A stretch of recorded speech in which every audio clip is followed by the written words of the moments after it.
Let's get started.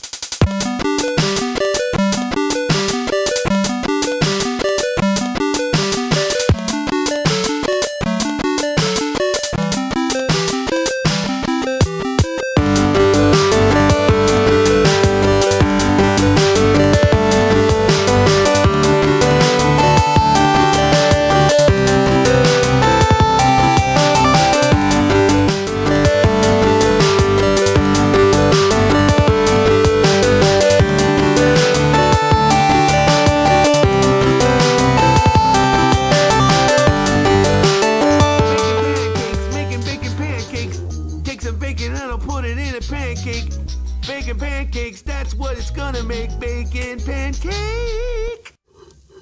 Bacon pancakes, making bacon pancakes. Take some bacon and I'll put it in a pancake. Bacon pancakes, that's what it's gonna make. Bacon pancake. Jeff's looking at me like, what the hell's going on right now? Bacon pancakes. Take some bacon and I'll put it in a pancake. Bacon pancakes, that's what it's gonna make. Bacon pancakes. I see you haven't heard anything about this online, Jeff, at all. No. Oh, I come have no on. idea what the hell this is, actually. I have literally no idea. It's Adventure Time. Oh, I see. I've never seen the show. Oh my goodness. This is like, I've had this song stuck in my head for the whole week, and I'll just say pancakes in my house, and my kids go out and start doing the bacon pancake song, and they just like sing it for like 10 minutes straight. That's funny. Yeah, I've never once watched the show. It just, everybody's like, one of the reasons why I don't watch things that everybody else is watching. Because you're a hipster and you don't like things that other people like. No. It's because that hype kind of ruins it for me, right? Where I'm expecting it to be really, really good.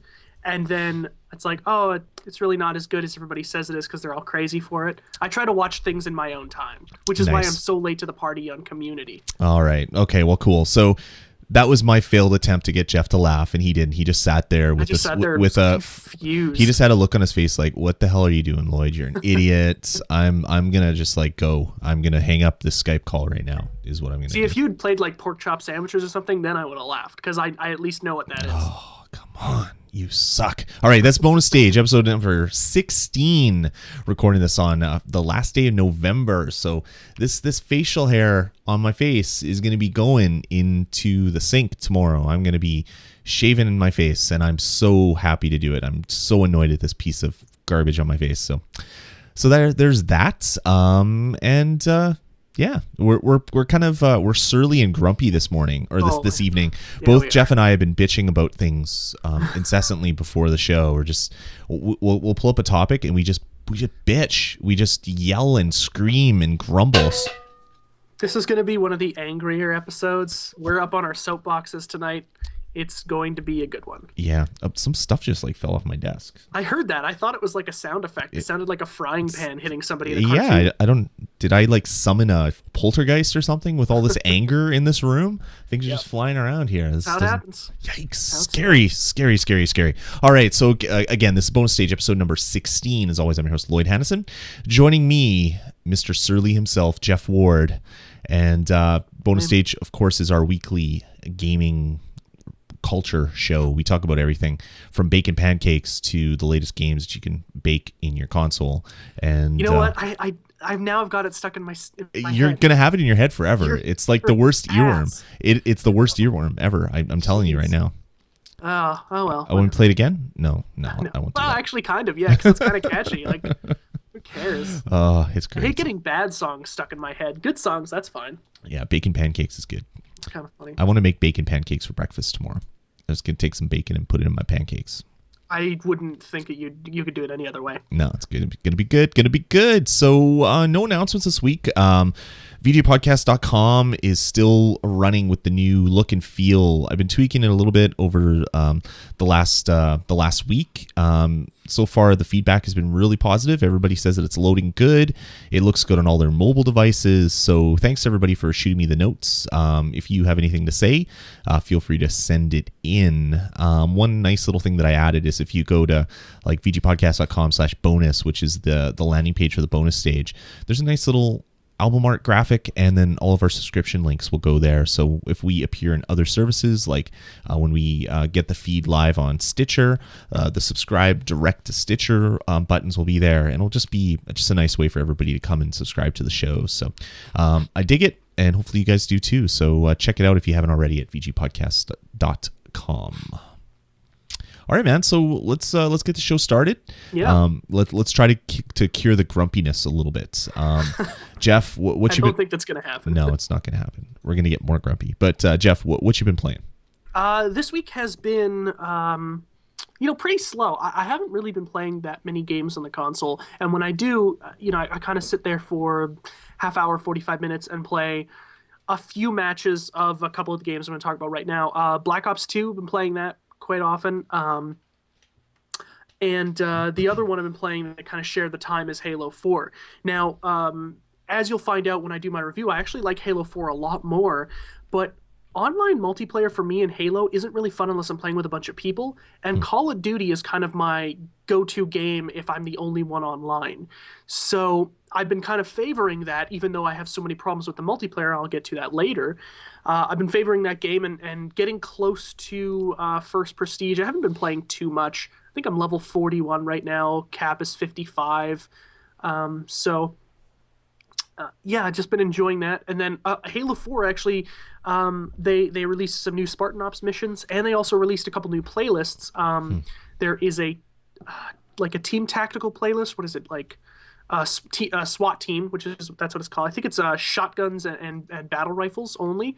And the other one, which I've been playing of almost exclusively, is Team Snipers, which is awesome. So it's 4v4, everybody only has sniper rifles, and it is a blast. You get infinite ammo. I don't think you get any grenades or anything, but it's all sniper rifles and melee, and it is fantastic. It's a ton of fun. I just wish I had more people to play with. I used to love that in Halo 2. Setting up a custom match like that with only sniper rifles, and you'd play on Blood Gulch or whatever, and just basically snipe each other from as far across the map as you possibly can. It's so much fun. Oh, it's great because you pop your head out and it's like, well, I'm dead. Okay, let's try a different location. It was so much fun. Nyko Dreams in the chat room saying that he hates snipers, but if everybody's a sniper, there's no one to hate. It certainly kind of like levels the playing field a little bit. There's not the mad rush to the one sniper rifle. Exactly, right? Everybody's got it. And it's a slow-paced game. I believe the match time is about 8 minutes, maybe 10 minutes. It seems like the game is a half hour long because you're only getting I believe the most kills I got was 15 in one match. Wow. And I also died 15 times too. But it's a ton of fun. The snipers are super responsive in that game. They feel like the best they've ever been. And the connection is just buttery smooth. Rarely have I noticed lag, and it's kind of affected everyone in the lobby evenly, so it's not like, I'm lagging and everybody else is running around me. Everybody else is kind of lagging as well too, so we're all just kind of screwed up, and it doesn't happen very often. Right. But yeah, I'm really enjoying that. I've also started playing Spartan Ops a little bit. They're kind of fun, but they just seem like secondary objectives to the campaign missions, kind of. Right. You go back to a lot of the same locations. They're still fun, and you get achievements for them, and they have story, and they actually have cutscenes rendered as well too, which is really interesting that they kind of went that far, and the fact that I'm getting so many for free every couple of weeks or every week or whatever it is. Every week. For the next, I guess now it's not 7 weeks left. Yeah, I think they're doing 12 weeks or something of free content. Yeah. So 3 months of stuff. Yeah. That's really the one reason that's really getting me psyched to play Halo 4 is just this constant feed of content. Story content, not just multiplayer missions and other junk like that. It's actually it's an ancillary story to the game, and that kind of really excites me. I'm curious to see how it ends, and then what their plans for it are, because they said that once this has ended, they plan to do more Spartan Ops campaigns or seasons or whatever the heck they're going to call them, but this time they're going to charge for them. They're not going to be free, so you have to buy Spartan Ops pass, I guess, to get the next season. Yeah, and the thing is it's free now. You get a ton of content for free. Each mission is going to take you roughly 10 or 15 minutes to beat it on easier difficulties. If you're playing the hard difficulties, it's going to take you a long time because it's hard as hell to play that game. Right. I'm playing it on, I believe, Recruit or whatever, because I suck at Halo in the campaign. But it's also like 4-player co-op, online and local multiplayer for that stuff too. So it's a really good value. I mean, it's hard to beat the value out of box that the $60 Halo 4 disc gives you. It's really hard to beat it. Yeah. Black Ops gets close, but with the amount of free stuff they're piling on with Halo 4, I think Halo 4 still beats it out. It's a fantastic buy, and probably will. Oh man, it's going to be a close call, but it could be either my game of the year or the second spot. That's how it's going to go. I haven't decided yet, which I'm going to have to start thinking about that list soon because it's coming down maybe about 4 weeks from now, right? We'll be doing that show.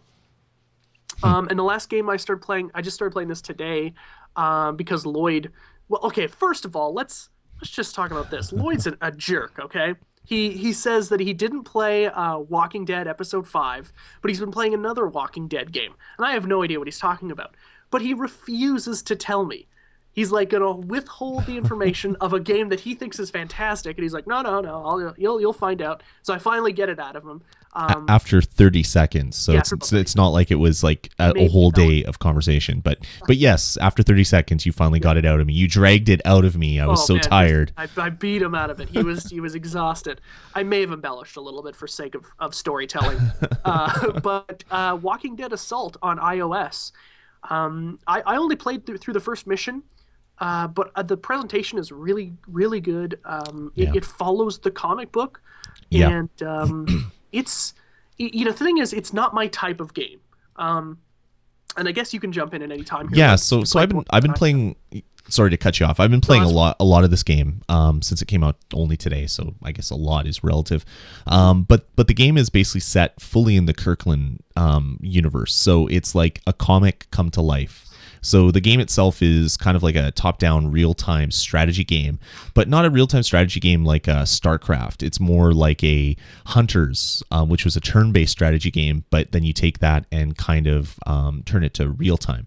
So each of the people in your party, you can have up to 4 people in your party, and you have to unlock them. So you start off with just like Rick, but then you can unlock other people. You can get like pretty much everybody from if you've watched the television series, pretty much all the main characters from the television series, except for like Merle and stuff like that. Some of the characters that really didn't appear in the comics, and you unlock them by beating missions, and then you have to buy them with the supplies that you find in the levels.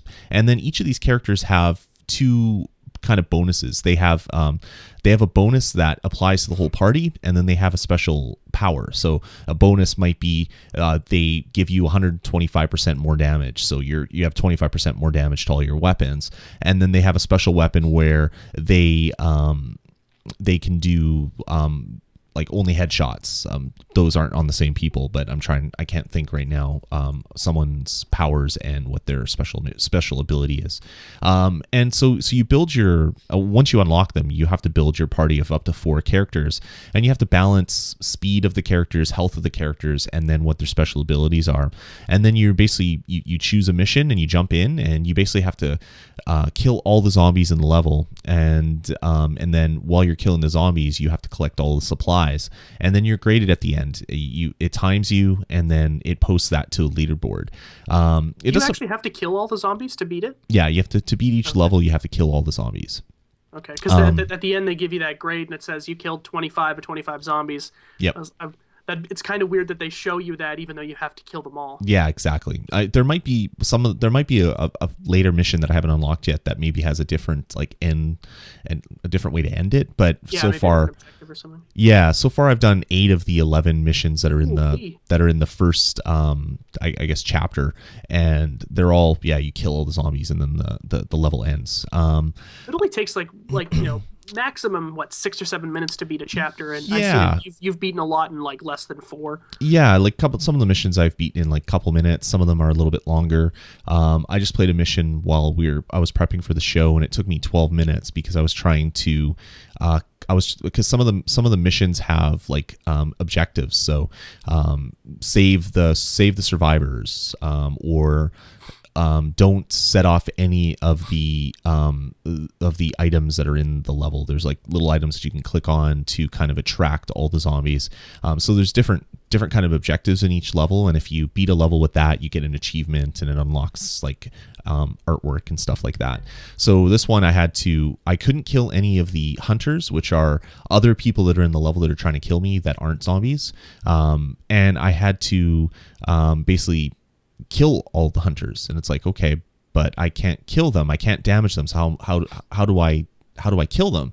And then I found out that I basically had to like make a big zombie train and lead them over towards the hunters, and the zombies would kill the hunters and stuff like that. And basically, once the hunters die, they turn into super zombies, and great. And it's just like they took forever to kill, and it's just like I'm basically just plugging away at them. And about 12 minutes later, I beat the game, and it turned out that I had actually damaged one of the hunters without realizing it. So I only got one of the 2 objectives, so I'm gonna have to do that again. And it's just like, okay, put the game away.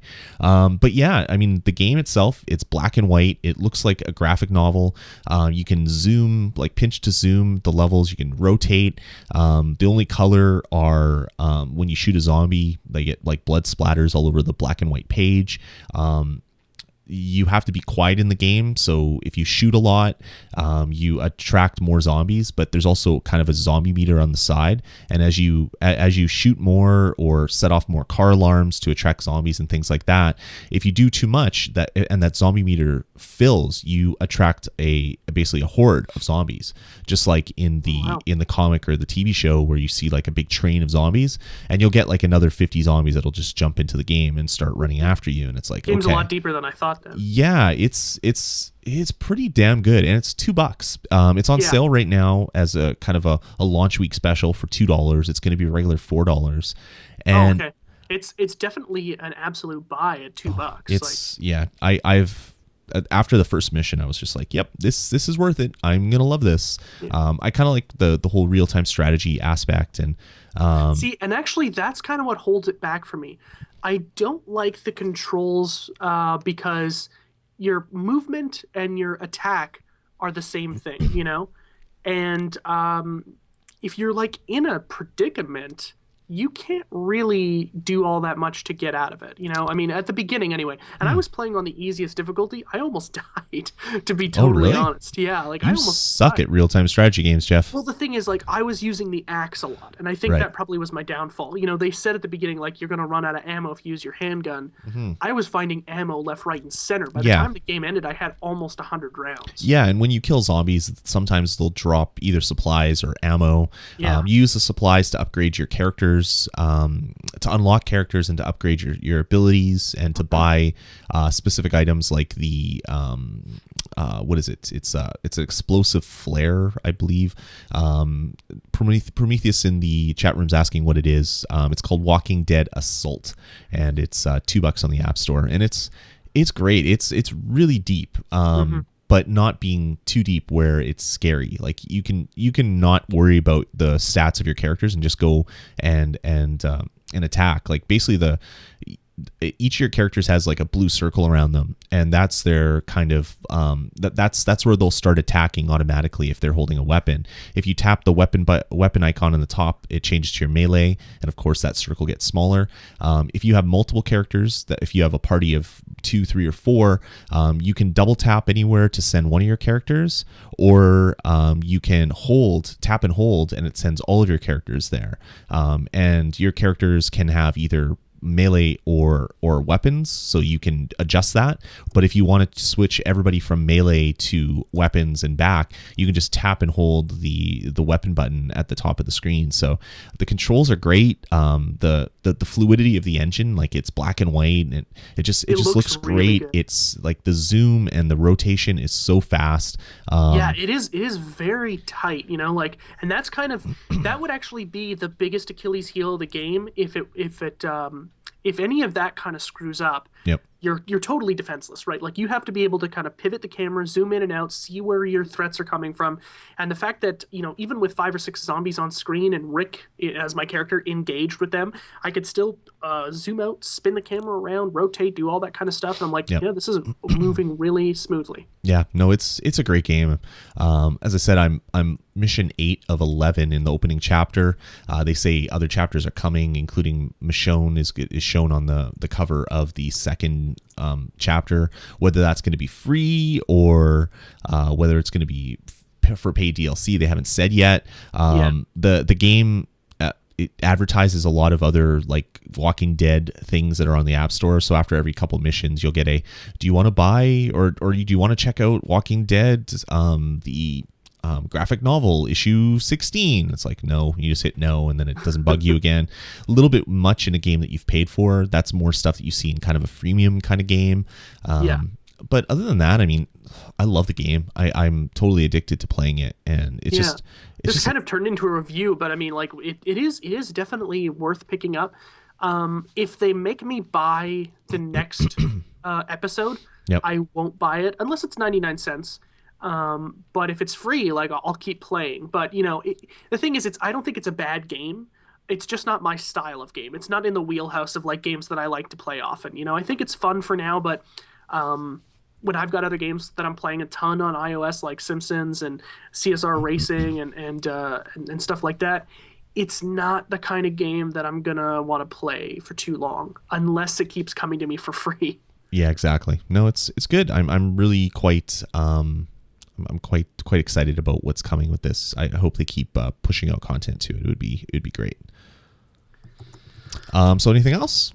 No, that's pretty much it. I'm looking at the list here. It seems like you got some other zombie stuff on your Zombie U. Yeah, I was going to ask you. I wanted to ask you all week about this game. Yep. Has it gotten any less difficult? No, it's gotten more difficult and more annoying, and I get so angry and then I keep playing. I haven't beaten it yet. The game is a lot longer than I thought it was, and it's probably because I am terrible at it, where I die a lot. I'm looking at the leaderboards, and there's people that have died like once and beaten the game in like 6 hours, and it's like, wow. I'm at like 10 hours and I've died like 37 times or something crazy. So maybe not that much. Maybe it's like 21 or something. It is tough though. Like I don't think I would. I'd probably be around the same amount of deaths as you. I mean, and the fact is, like when you die when the next character comes in, it's not like you're completely defenseless, but you certainly don't have the stock you did when you died. Yeah, exactly. So it's like a risk reward. Like, do I gamble and go back and get my stuff, or do I just try to go on without it? Like. Yeah, I was really pissed off that when Jeff came over and was playing Wii here, we were kind of showing it off. I had died, and I had an assault rifle and a rifle and all this ammo, and I died at this really far away thing, and I was like, okay, well, I got to go get my body, but I'll show you all this cool stuff, Jeff. And then I ended up dying. And I was like, crap. And then after you died, trying to get back to that spot again. Yeah, it was not fun. But yeah, no, I really dig it. I've been playing a fair bit of Wii U, trying out different things in different games. And that's one thing. While you were talking about Halo 4 and stuff, I noticed that I had a notification on my my Wii U GamePad, which I had turned on prior to starting the show, just in case I wanted to refer to any of the games that I have. And it looks like someone sent me a friend request, so I click on it, and his name is Greenwood9, and the message with that is, I love the bonus stage, keep up the good work. So I guess someone listened to our episode on the Wii U last week, and they wanted to send me a friend request. So that's awesome. So thanks, Greenwood9. I've added you to my friends list. If anybody else wants to add me to their friends list, please do so. You just go to the Miiverse, and then you can actually send someone a friend request right from Miiverse, and you can basically just add me at DasmeU. DASMEU is my Miiverse name. So please add me. And thanks to all the people that have been jumping on and chatting with me and sending me messages and things. That's pretty cool. And cool. I love every minute of it. So Nyko Dreams in the chat room's asking, is there a friend limit? Good question. It doesn't say that there's a hard limit. It says that there's friends 7 of 100 is what I currently have, but then it has following 0 of 1,000. So maybe you can only have 100 actual friends, but then you have people that can follow you. So I have 2 followers right now and 7 friends. So I guess there is a hard limit, but I'm not sure what the distinction is between a follower and a friend. I guess friend you can't play with in games, but they still see your posts maybe.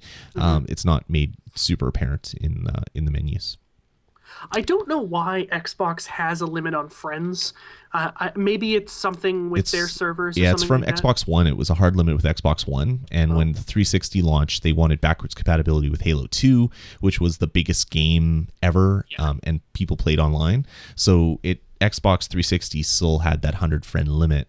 They keep saying that they're going to bump it up, but I don't know if that's ever going to happen. I think I've got like 40 or some, and then of the people I actually play with, it's like less than 10. So I don't actually have like a lot of people that I actually know personally on Xbox Live. Right. But it just seems like an arbitrary number, like, especially, I guess now. Then if it was like an actual limit that they had to put in because of hardware limitations or whatever, that makes sense. But now it's like, you can only have 100. Yeah, exactly. Why? Bizarre. So back to Zombie U. Been playing a lot of it, dying a lot. I think I'm right near the end, just from how the story's going. I think I'm almost to the end of it. So not saying that's a good or bad thing, but I'm going to keep playing and try to defeat it, and then play some of the multiplayer stuff, because some of that, the thoughts of the multiplayer kind of interest me a little bit.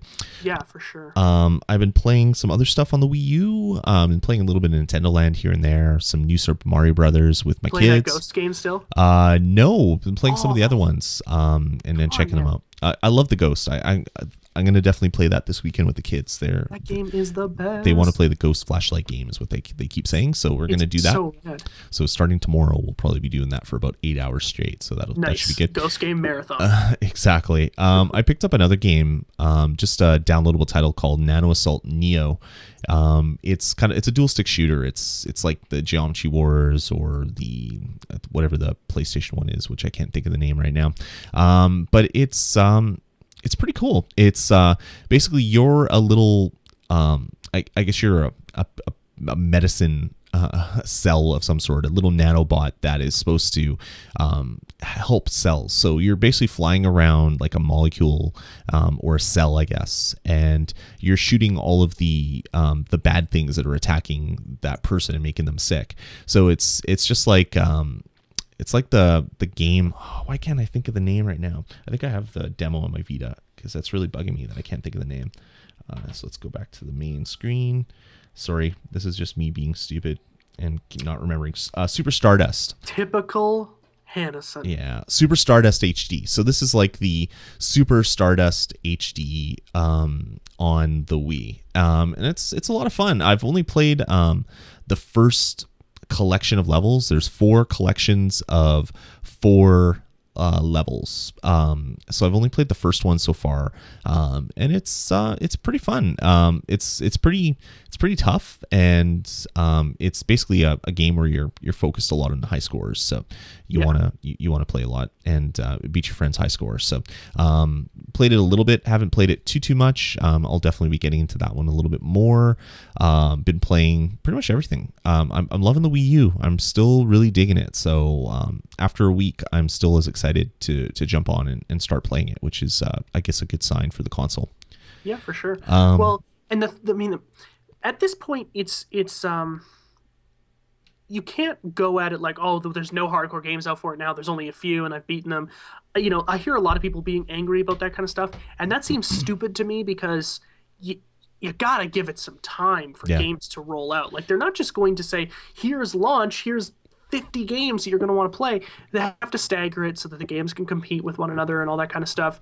I think at this point, the Wii U has probably had the best software launch in that I can remember. Yeah, easily. I mean, there's a ton of good games out there worth playing. Assassin's Creed, Mass Effect, like Call of Duty, Madden, although I actually heard NBA. Really bad things about Call of Duty. Yeah, I've heard some bad things. Yeah, definitely. But just the fact that it has all these blockbusters available at launch is something that you've never seen before. Like no console launches with like 5 AAA games and a bunch of other really awesome titles.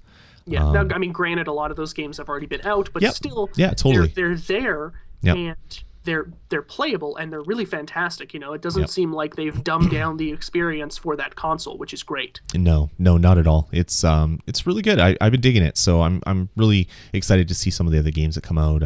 I got my eyes set on the Sonic Kart Racer because my kids like playing Mario Kart, so maybe I'll have to pick that one up. Maybe it'll be under the tree from Santa. We'll see. Nyko Dreams in the chat room just said that they consider their launch to go into next year. Nintendo has always been one of these people that thinks that the launch of a device is like 3 months grace period. And you know what? People say that. People are getting on Nintendo's ass about this, which I don't understand because every console's that way. Any console that comes out, they say we have a launch window and it's 6 months. So it's going to come out. It's going to come out in the launch window, and people are like, "Oh, Nintendo, this launch window is garbage." Every console launch, if you look back from like the 360 to the PS3, they all had like at least a 3-month launch window. So we're going to have 50 games available at launch, but that's like in the first 6 months of the console, and most of them are downloadable titles. I actually say that 3 months is actually a pretty aggressive launch window. 6 months always kind of pisses me off. Like, okay, so I shouldn't buy the console for 6 months then, is what you're saying. Yeah. 3 months is pretty aggressive. I think it's just they want to pad their numbers a little bit. It doesn't bother me at all either way. So we'll see what happens. I'm looking forward to some of the other games that are coming out. You've got other things in the show tonight to bother you a bunch, I'm sure. And I also kind of gave it away, but I went and picked up something else on Black Friday. I picked up a Sony Vita, and I picked it up finally after making fun of Jeff for so long. And I picked it up because making fun of me and asking me daily. Should I buy it now? How about now? Should I buy it? Jeff, should I buy one? Or should I take this back? I'm not sure. You know what? I think for the price you got it for, it's a good buy. Yeah, exactly. Bundle. I think it was a good deal. Yeah, so I saw there was some really great Black Friday sales. There was a really good one on Amazon.com, which I'm Canadian, so I pay extra duty and a lot of things I can't actually order from Amazon.com. But there was a Amazon.com bundle for $179 where you got the Assassin's Creed 3 bundle with some other stuff bundled in for $179. I was like, oh, I'd buy a Vita in immediately if I could get it for that price. And then I saw a bunch of other sales online for $200, but they were for the they're for the Call of Duty one and one other bundle, the Lego Batman, I think it was. So I was like, we'll see. And then I opened up Future Shop, which is a Canadian retailer. If you're not Canadian and you're listening to the show, it's kind of like a Best Buy. They're actually owned by Best Buy, so they're kind of like our Best Buy. But now we have Best Buys too. Future Shop is only Canadian? What's that? They're only Canadian. Future Shop? Yeah, they're only Canadian. I don't believe they've opened up any U.S. stores yet. Interesting. Yeah, they're definitely a Canadian chain. So I opened up their website just to poke around and see what was new, and I was like, Call of Duty bundle, Vita bundle. I was like, oh yeah, I saw that online, and it's like $200. I'm like, what? $200 in Canada on Black Friday, which we don't even really celebrate, but they're using as a marketing ploy. I like that you use the word celebrate. Yeah, for Black Friday. Well, talk to an American. They celebrate Black Friday. Thanksgiving's the holiday, but they celebrate Black Friday. So I was like, everyone's okay with Murder Day. Exactly. We won't get into the political garbage. But yeah, so I saw that Future Shop had it for $200, and I was like, $200, that's almost $179. It's not Assassin's Creed, but how bad could Call of Duty be on the system? Because I heard it was bad, and then I was like, fine, I'll go do it. So Future Shop has this really great reservation system, so you can just say, I want to reserve this thing, and they'll send you an email when it's been reserved, and you go pick it up. You don't have to prepay for it for anything. So I was like, yeah, I'll just reserve it now, and maybe I'll pick it up later. And I get an email 5 minutes later. It's like, crap, okay, they have it. So all right, I'm gonna go get it. So I went and picked up the bundle, which comes with a memory card and Call of Duty and how big was the memory card? 4 gig.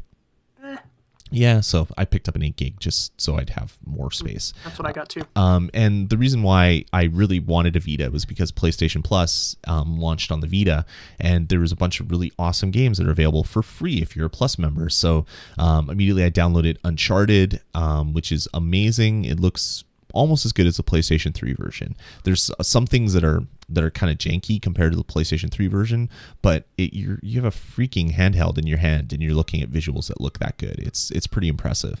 There's also Gravity Rush available, which is a really kind of quirky Japanese platformer / action adventure game where you're this kind of witch person that can control gravity by shifting it. So up isn't up anymore. Up is wherever you're pointing, and down is wherever you're pointing, and up is, I guess, where you were. And really kind of fun. I played it for a few minutes and I was like, okay, this is going to be a meaty game. I'm going to get into that one after Uncharted. There's a bunch of other games. I've just been loving it.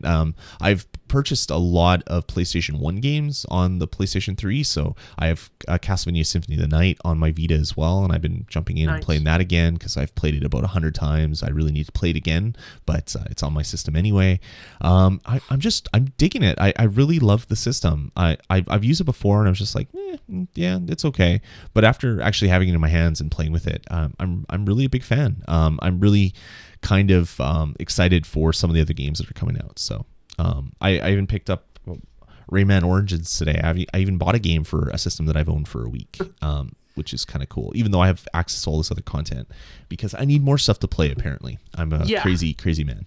Yeah, well, you only have like 175 gigabytes of games on your PS3 yet to play, but yeah, exactly. It's crazy. PlayStation Plus definitely sweetened the deal that you got when you bought your Vita bundle. It certainly added a ton of value. I wouldn't have bought it without PlayStation Plus. I would not have bought a Vita right now without PlayStation Plus. Like simply, period. That's it. That's end of story. So yeah, I'm glad Sony did it, and they should be glad because they got an extra $200 that they would have never have gotten from me. Yeah. The only thing, though, that worries me, and this kind of leads into what we don't have any new releases. The only game worth mentioning was the new Ratchet and Clank game on the PS3. Which I still have to pick up. It was literally it. There was like a bunch of re-release games and some there were some Xbox Live Arcade games. There was even an indie game listed that I saw. Nice. It's worth like $1.50. I'm like, oh my god, it's a brutal week for games apparently. Yep. So I figured we turn this into a show topic instead because a lot of this week has been there's been a lot of Sony talk lately, and I kind of want to get in on this. Sure. Because I have a lot to say, and I know that Trevor, a big Sony fan in the chat room, so if he's listening, if he wants to chime in, feel free to do so. Mm-hmm. What I want to talk about first is their financial troubles. So, as we all know, Sony's lost about $3.5 billion this year. The big PlayStation Network hack that hurt them for like 3 months or whatever lost them like nearly $200 million. And it's just been a very rough year for Sony. A lot of people think that the PlayStation 4 might not even come out because the company is in shambles. Yeah, I saw a developer interview, I want to say yesterday, talking about the Orbis and their development kits, and Sony isn't even mentioning the word PlayStation 4. They're not mentioning that at all. They're just saying this is the Orbis, the Orbis. So it makes me wonder what Sony's plans are. Like, are they coming out with a system? Are they going to launch something at E3 or announce something at E3 rather? Or are they just trying to keep developers happy, give them new hardware to kind of target, but maybe not announce anything for a few years because they're in a pretty hard spot right now. They're in a very, very tough spot. I have to assume, though, that like at this point, we know that Sony has hardware built. I think it's kind of silly to assume that they don't. Well, sure. The article that I read, the development kit it's not like the PlayStation 3 development kit that was this big rack mount server box. Yeah. They're actually giving people like souped up PCs with their own specialized video card in it. And that's going to be the guts of essentially what the Orbis is. So okay, so then maybe in that case they don't have hardware built, although it would seem like it's stupid. They better get on it now because they've got about a year before, less than a year now before it's probably going to be set to launch. Mm-hmm. But yeah, they're in a tough position, and you know what I really want to do here is just talk about what's wrong with Sony, or at least what I think is wrong with Sony, because as much as I want to preface this, and I'll probably say it multiple times, I'm a big Sony fan. I've owned a PS3 for like 4 years. I love the device. I bought a Vita on launch. I've owned Sony cameras. I think they're great products. They make really, really good stuff, but I think they're run by idiots. Oh, they definitely are. Out and out, the dumbest people in business, especially in the gaming industry, because they have made some monumental choices that have, like, in my opinion, ruined the company and have put them in this position. We don't have to get into like deep specifics, but PSP Go, what a nightmare that thing was. The multiple iterations of the PSP before we finally got something that had dual joysticks, I think is just mind-blowing.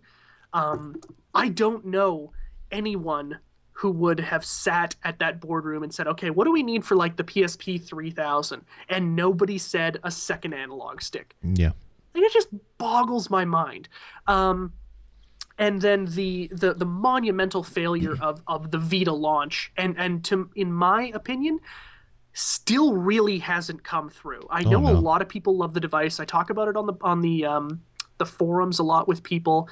And I love the device. I really do. I think it's fantastic. But the company is getting in their own way because of the way they've rolled out games. There really still isn't all that much that's worth playing. The price is still way too high. This is something that Sony does across all of their stuff. They way overprice their merchandise. Mm-hmm. No, sorry. No, go ahead. No, I was going to say that's the biggest thing. Like, the only reason why I bought this was because it was $200 and because I had a whole bunch of free software for it. Like, if it was $150 or $179, I wouldn't probably even needed PlayStation Plus to have bought it. I would have got a packing game for $150 or $179. And then to top it all off, like, you buy the system, it doesn't have any freaking storage in it. Every game needs to save stuff. And they want you to download things, and it doesn't come with a memory card. You have to, well, unless you get a bundle like I did, but the standard base one, it doesn't come with anything, and you're paying $20 for a 4 gig, you're paying $30 for an 8 gig, you're paying I think $100 for 32. Yeah, $199 for 32, and it's like $64 for a 16 or something. It's which, like, when you get to a memory stick that's that big, I imagine that when you actually buy it, a Sony executive comes up and he just slaps you across the face and laughs at you. Yeah, because that's what that is. I mean, it's absolutely ridiculous that it's still that much money. It has to be made with gold or something, because there's no excuse. Like, they must think all their stuff's made with gold. You can buy an SD card. Like, why didn't they use SD, like SDXC or whatever, the high speed one? Yeah, keep going with their Pro Stick Duo. Everybody still has those. Don't screw over your old people who have bought your console or your handheld forever. To me, that is the biggest misstep with the Vita. Like, price aside, the fact that you're selling someone a system for, well, I'm not even going to say price aside, because that's a big screw up as well. You're selling someone a system for $250, and then you expect them, if they want to use your online service that you're saying, a lot of games are available day one digitally, and you can download a lot of other games, and they're available on the store, and buy. Use the PlayStation Network shop. Do it. You basically, you need to give them a 32 gig card, but it's going to be $100 for them to do that. So the $250 system is now $350. Yeah. And here's the thing about the bundle, right? Everybody thinks that the bundle's a good deal. Like, oh, I got a 4 gig memory card for free. That's great.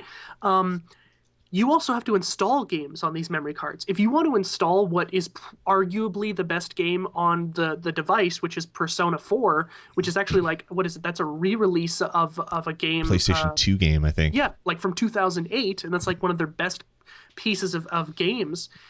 It takes like 3,000 megabytes, basically the entire capacity. And then you've got to save your game on top of that. Seriously? It has a 3 gig install? It's insane. Yes, it's like It's like 3,000 megabytes or just over 3,000 megabytes. See, that's the thing that I don't understand is you insert a new game card and it installs something to your system, but if you didn't have a memory card, like, you wouldn't be able to play these games. Is that essentially how it is? Like, basically, yeah. Like, they force you to have a memory card. It's stupid. The system should be built in. Like, even the Wii, like the Wii U Pro system has 32 gigs built in. Ship your systems with 32 gigs. Ship them with 16. Like, memory is cheap now. Like, memory chips are not expensive, and and at least sell someone a system that can be used out of the box without them having to go and spend more money on a proprietary memory card that they're going to be pissed off about. Yeah, more money that'll go directly into your pocket. I got to assume they're making on every 32 gigabyte card sold $98. It's got to be less than $2 to make that memory stick. Oh, for sure. And I'm sure a lot of research and development went in. Like Sony, they've done a lot of work with memory and increasing the speed, increasing the longevity of the number of rewrites that you can have. But I mean, you've sold a lot of these cards. Like, you've made a lot of money. You've made money on Memory Stick Duo. That should fund your development for whatever these new pieces of garbage, tiny fingernail things are. Oh yeah, they're so like, small. Or at least like put a USB stick or a USB thing on it and let you stick like a USB memory stick to the side if you want. Like, make it so if someone is poor but they've saved up their allowance by mowing lawns and shoveling sidewalks, at least allow them to play games out of the box. Like, yeah, that's what pissed me off. If I hadn't bought a bundle and I would have brought the system home and it wouldn't have worked, I would have been so incredibly angry and I would have probably returned it. I'm right there with you, man. I totally agree. I just want to field a couple of questions here in the chat room, and then I'll kind of continue on this tangent because I really like where it's going. Nyko Dreams is saying he feels bad for parents buying this for their kids because it's a very confusing thing to get into. It definitely is.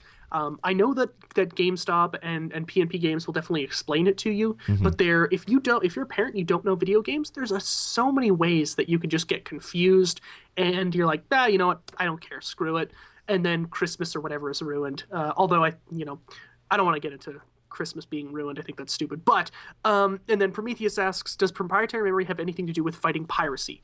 I don't believe so, but I don't know for sure. I don't think so, because you would have file level encryption. You wouldn't have hardware level encryption. Sony probably has both, but you could probably just encrypt the files on the stick and then allow people to do whatever. But yeah, I don't know. Like, I love my Vita, don't get me wrong, and I'm happy. I'm happy I own one. I'm happy that I have a memory stick, but like I'm already out of space on my 8 gig, and that's I've had to change out demos and stuff and get rid of stuff all the time.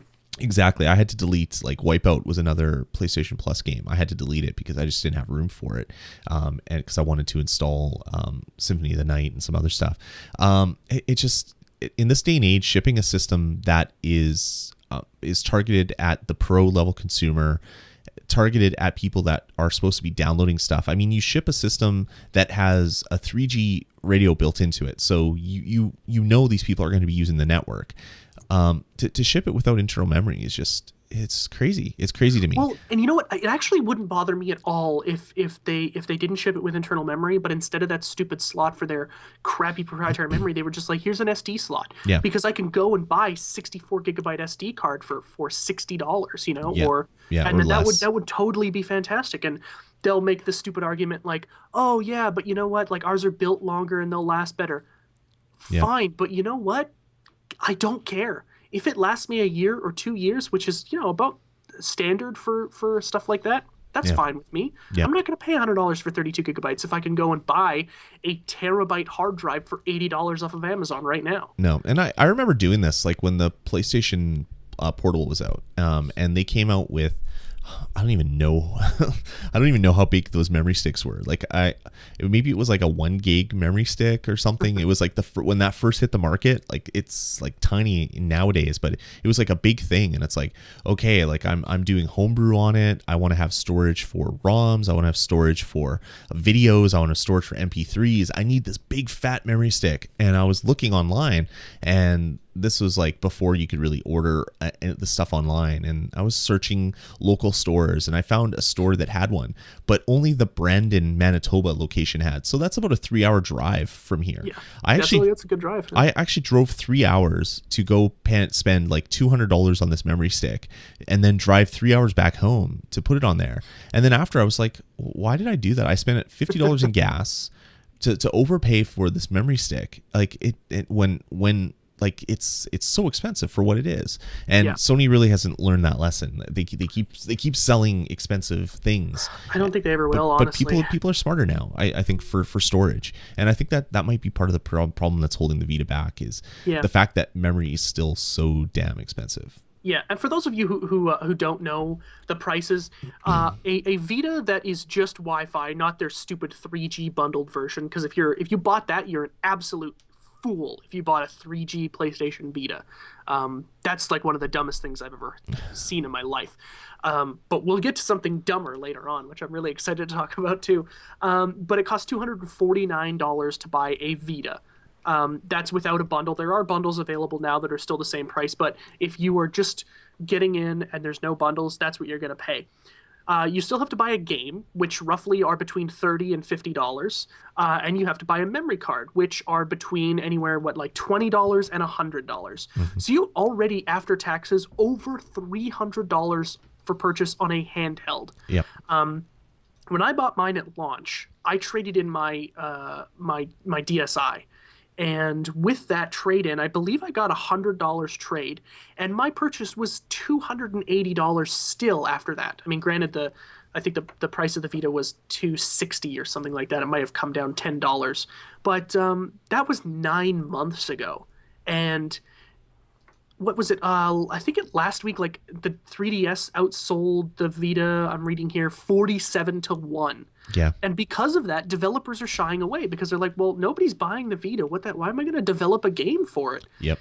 It's literally all Sony's fault that this is happening, and it's a complete like I can't imagine what's going on up there in the ivory tower. You know, I used to think that Kaz Hirai was a really smart guy. He did a lot of great stuff for Sony, and then when they moved him over to the entertainment industry in Sony's company, you know, the video game stuff, I was like, this is going to be he went to the president of the company from the video game stuff. I was like, this is going to be good. It's going to be good for the company. And it doesn't seem like he's done a thing to make this better. And in fact, everything's gotten worse. I don't think it could be attributed to him, but it's just Sony is in shambles right now.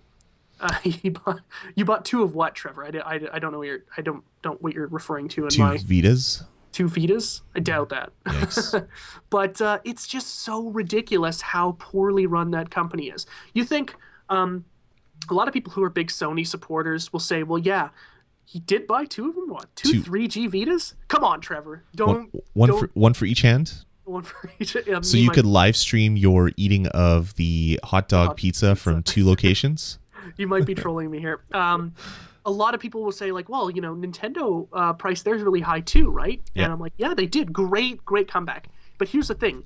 Nintendo's president said he was sorry and took a 50% pay cut, and then they dropped the price of their console down, what, like $100? $80, yeah. $80. Yep.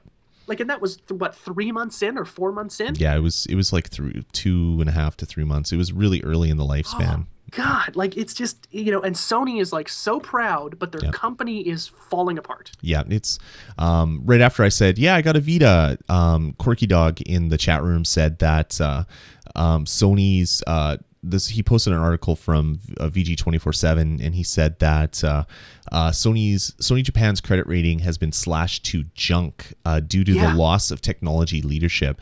Sony's recent financials highlighted the poor performance of the PlayStation Vita and overall losses of 15.5 billion yen, which is $198 million.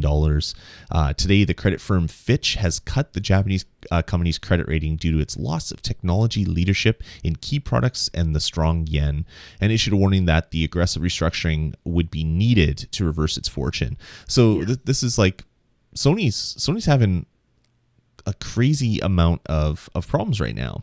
And I mean, obviously the Vita isn't the only problem. They had that hacking issue that cost them millions of dollars. They had they don't sell televisions anymore, apparently. Like, they make televisions, but I don't know if they sell them. Like, it's not like way back in the day when a Sony Trinitron was like the ultimate best television you could get. And if you wanted the best like tube television, you wanted a Trinitron because they had this patent on the amazing like super thin television tubes. Now everybody and their dog are making LCD panels and LED panels and plasma. So it doesn't like a Sony LCD is no better than a Samsung LCD, is no better than in fact, a Toshiba. They're quite a bit worse because they make so many of them and they have to come in from overseas. A lot of developers on television, like I swear by Sharp. I think Sharp is one of the best television makers in the business. with their Quadron technology. It's fantastic. I've had this TV right here for like 4 years. It has never once screwed up on me. There's just so many different alternatives to Sony. Yep. And I think Sony still believes that they are the greatest company in the technology industry, which is just not the truth. Yeah, I mean, their Vios don't sell anymore. A lot of There was a time where that was the computer. It was the MacBook Pro of its time. Yeah, well, maybe not so much, but it was a decent machine. You had their Discman. No one buys those anymore. No one buys MP3 players that aren't iPads or their iPhones or whatever smartphone they're using.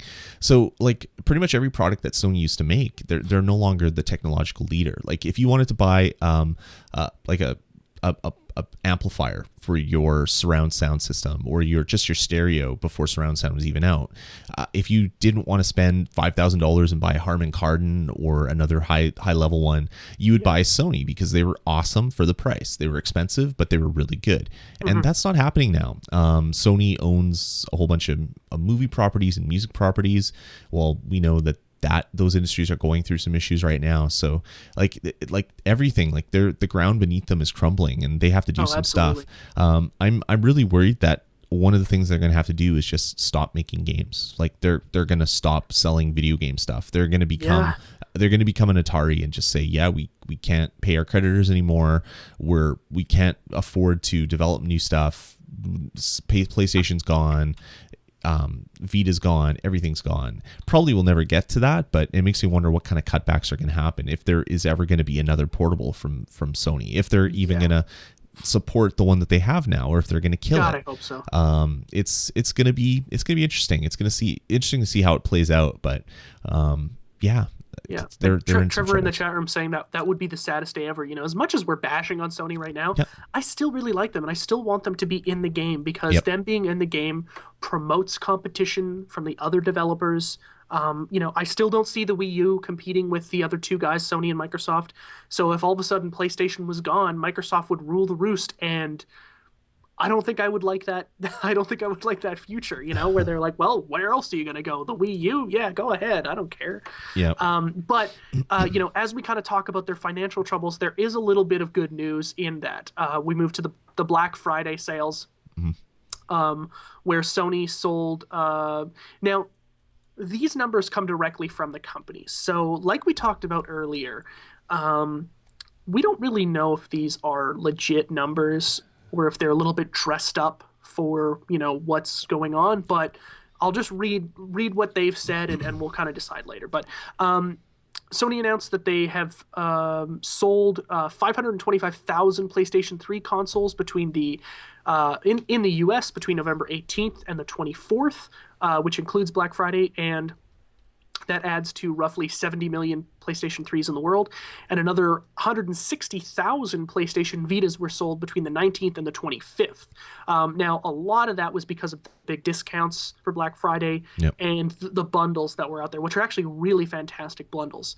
And their PlayStation Plus subscription rate has actually increased 259% last week, which is pretty cool.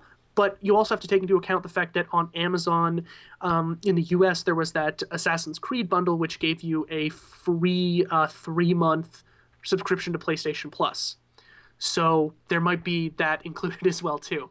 The Wii, the Wii U, as it were, basically sold out all of their console surplus in the US. They sold 400,000 consoles, which is every last one of them, if you didn't know, which sounds about right. But believe it or not, they actually also sold 300,000 Wiis, which, I mean, maybe you can explain this to me, but I don't see that happening. Yeah, they were cheap. There was places that were selling Wiis for $99, and if you're a parent and you have kids and you want to have a happy Christmas. You still think it's the year 2008? Well, no, it's just people don't always buy the latest and greatest. That's true. People had bought PlayStation 1s for how long? When the PlayStation 2 came out. Yeah, that's true. Yeah. I mean, those things are still selling like crazy in Japan. Yeah. And they still sell like crazy in Europe, like in third world countries and stuff. Yeah, so you're talking about families that maybe they have like a, I don't know, I don't know, a Super Nintendo or a GameCube or Yeah. something that isn't like even a current gen system, and they want to get a new current gen system for their living room. So they buy a Wii. It doesn't surprise me. It doesn't surprise me at all. That makes sense. I remember, like, when I was a kid, I had a Super Nintendo when the Nintendo 64 was like in its heyday, and I didn't get a Nintendo 64 until roughly the last like year of its life cycle. And then it took me like halfway through the GameCube life cycle to get that. So, that makes more sense now. I definitely understand. Microsoft sold a huge amount of Xbox 360s, 750,000 in the United States alone. See, that number surprises really me. high. Yeah, I don't think that could possibly be true. It's in 5 days, from the 18th to the 23rd, which includes Black Friday. Because the sales weren't even that good.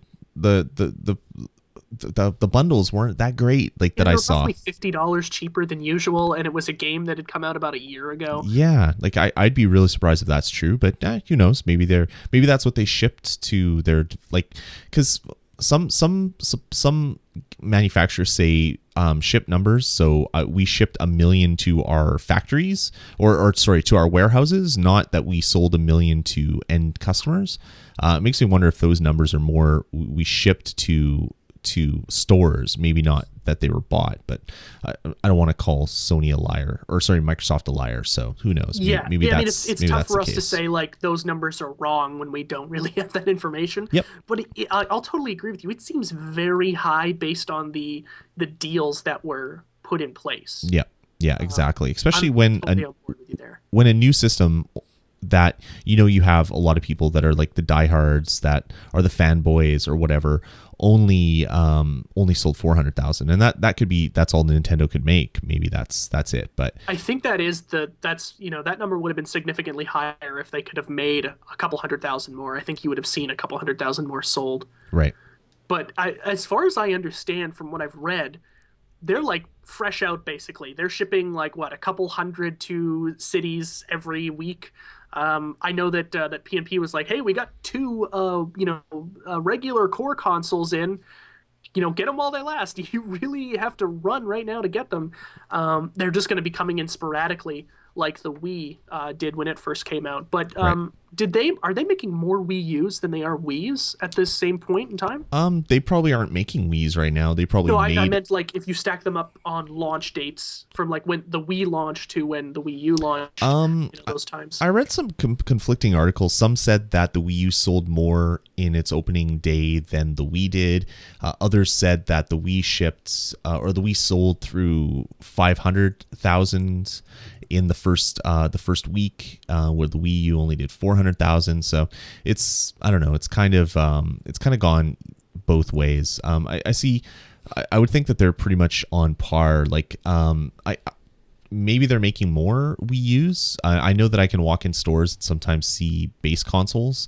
You don't see the Pro console very, very much. It looks like those are always gone. But I was in like Zellers or something, and I saw one just kind of sitting there. No, it wouldn't have been Zellers because they're going out of business. Where was I? Was it Future Shop? Maybe it could have been Future Shop. Was it Walmart? Because you texted me right when you saw it, right? Yeah, that was the day after you had come over, but this was like yesterday, maybe or 2 days ago. Yeah, it was Future Shop. That's right. And yeah, they had a couple base stations just sitting in one of their displays, so they're available. But yeah, you only get 8 gigs, so. Do you think people will buy those? Like, I think parents will buy those up because they're like, hey, it looks exactly the same as the other one. This is the new one, right? So yeah, and they'll buy that. They'll buy Mario, and their kids will be super happy on Christmas. Even though, because a lot of those people probably will never download games, so yeah, the space isn't a huge issue for those types of people. But I can't imagine a Mario save is very big. No, not at all. Not at all. So the last thing I kind of want to just like we'll briefly talk about before we go to break is just do like, if we had to recommend the Vita to people, what would you say? Do you think, Lloyd, that like, I mean, you've bought it now, you really enjoy the handheld. Mm-hmm. Is it worth buying for other people? Like, what kind of mindset do you think they have to be in for it to really matter for them? Well, I'm the type of person that will buy a console just to play one game. Like if I bought my PlayStation 3 because a new Ratchet and Clank came out, and I wanted to play that Ratchet and Clank. So that was why I bought into the PlayStation 3 for the first part.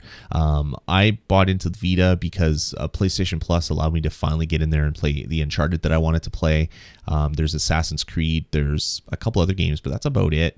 If you go to Metacritic or any other site that lists kind of game scores, there aren't very many really good Vita games. There aren't that many Vita games to begin with. And the system's been out for 9 months. It's similar to the PlayStation Portable. When the PSP first launched, and within its first year, there wasn't very many games. And then it just snowballed and it took off and it did really well. I'm hoping the same thing happens to Vita. I'm hoping that this time next year, you're getting really good games. You're not just getting kind of crappy ports like Call of Duty that came in my bundle. We'll chat about it when Jeff does his Call of Duty review, but less of that and more of anything else would be probably better. I don't know. It seems like developers are using the Vita, even though it's not quite as powerful as a PlayStation 3, but it can pump out visuals that look similar. It like, you know, when the company uses it right, like Naughty Dog, for instance, on Uncharted, it's fantastic. It really looks gorgeous, you know. Yep. It's hard to get PlayStation 3 graphics out of it, but you know what? You get like a really refined PlayStation 2 experience. Yeah, and it looks good. So if developers start treating it not as we have to port something for the portable people, and this is a viable platform instead, I think things will start getting a little bit better. Right now, I wouldn't recommend it. If you got it like me, $200, unless you have a PlayStation Plus account, there aren't really even enough games out there that I would recommend that you buy. I mean, I haven't played them, obviously, but just from reading reviews and looking at scores and things like that, I don't know. There just isn't enough for me personally. I picked it up because I'm a PlayStation Plus subscriber and there's all this free content. It absolutely adds a bunch of content. And there's enough games on the system that I want to play, including some games that I didn't even know that I wanted to play, like Gravity Rush. I really want to play that one now after experiencing it for the first half hour. You would have never known that, because you know I look at those games and I'm like, do I want to take the risk on that? And I never do. Yep. Because it's too much. And the thing is, because of that, my experience with the Vita will suffer, because I am too cheap to take a gamble on a game that I've literally heard nothing about until I played it. Yeah. And the only reason I have played it is because I played an in-store demo once, and I thought it was fantastic, but I still didn't buy it. But you know what? I'm right there with you. I think that you really have to kind of evaluate what you're looking to get out of a handheld. Mm-hmm. I think that the 3DS is head and shoulders the better choice. Oh, big time. There's so many better games. Absolutely. But it's a different experience altogether. Yeah, totally. And I don't think that that either experience can really stack up against each other, even though that we try to. You've got to look at, like, okay, what do I want to play? Do I want to play games that are puzzle games and, like, you know, RPGs and stuff like that, which are all fantastic, or do I want to sit and wait for something that might be good? Mm-hmm. And that's the risk you take when buying a Vita. Yep. Now, granted, you're totally right. You know, the rollout is seeming very similar to the way that the PSP started, and hopefully it continues that way so that, you know, that same landslide of games will happen. But it's kind of nervous, you know, especially for me, because mine, you know, I bought mine for nearly $300. I think if you can find a bundle like yours was, maybe not the Call of Duty bundle, but if you can find one similar that has a better reviewed game, I think it would be a very good purchase, because there are other things you can do with it. But you know, you really want to primarily play games on it, and I still have the same two games that I've had since March. You know, yeah. MLB The Show and friggin' Unit 13, and I haven't played Unit 13 in 5 months. Mm-hmm. Like a long time. I play Final Fantasy 7 on it. That's what I play. Wow. Yeah, and it's like if you go to Metacritic and you look at the games, some of the biggest games are stuff that has already been out for a long time, like Persona 4, Rayman's on. Even though I bought it on the system, it's on every console now and every portable. Little Big Planet's been out forever. Mortal Kombat, Lumines has been out obviously on the PSP. This is a new version, but it's still there. But then you look at the other games like Tales from Space, Mutant Blobs Attack. I would never buy that game. It came free on PlayStation Plus, and I love it. It's this really awesome thing. That's not a game that screams quality to me. Then there's like these weird Japanese games which I would never risk unless I know someone personally that played it, like Zero Escape, Virtue's Last Reward, or even like the Gravity Shift or Gravity whatever game. I would never take a chance on those games. So I don't know.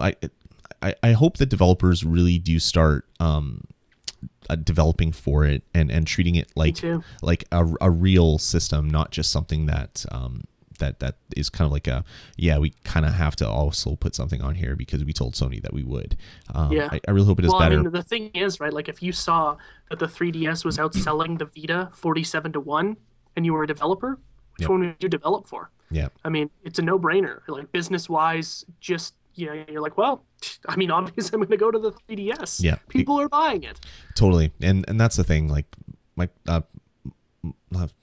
want to keep saying Microsoft, but Nintendo's just, they're hitting it out of the park right now. The 3DS is doing well. The 3DS XL, that's like almost a perfect portable handheld.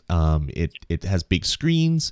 It has amazing games. It has a really good online shop to download titles.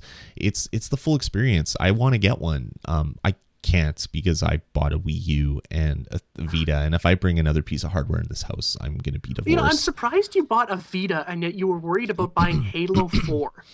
Like, you're like, oh, I can't really spend $60. My wife would kill me. So instead, I'm going to spend around $225. Well, it wasn't so much the wife would kill me. It just I'm buying this console and I have all these other devices and games to play. I was like, I don't need another like 16-hour game to play. So that's kind of why I didn't do Halo 4. But yeah, that would have also been bad. It's tough. The thing is, like, I look even though I don't play the Vita as much, I do look every week on the store to see what's new. And it really hasn't changed all that much. The big release of last week was chess. Nice.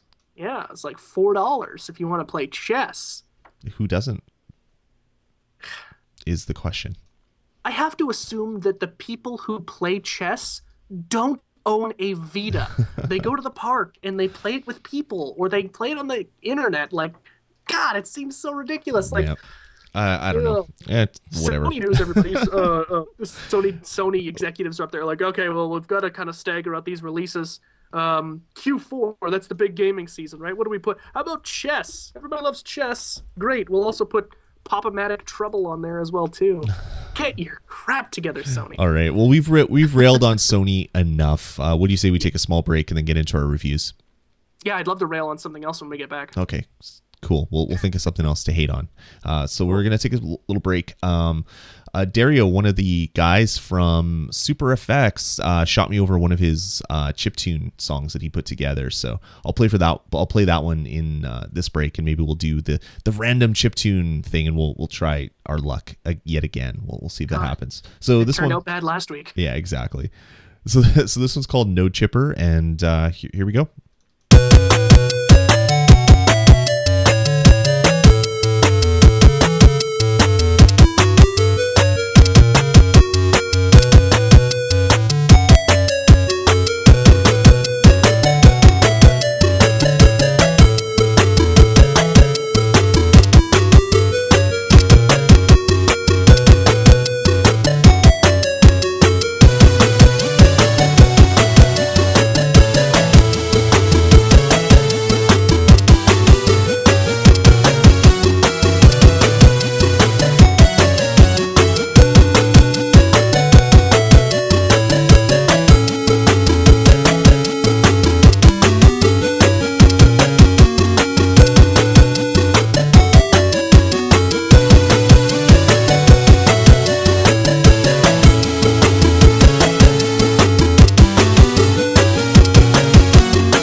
So that was Node Chipper.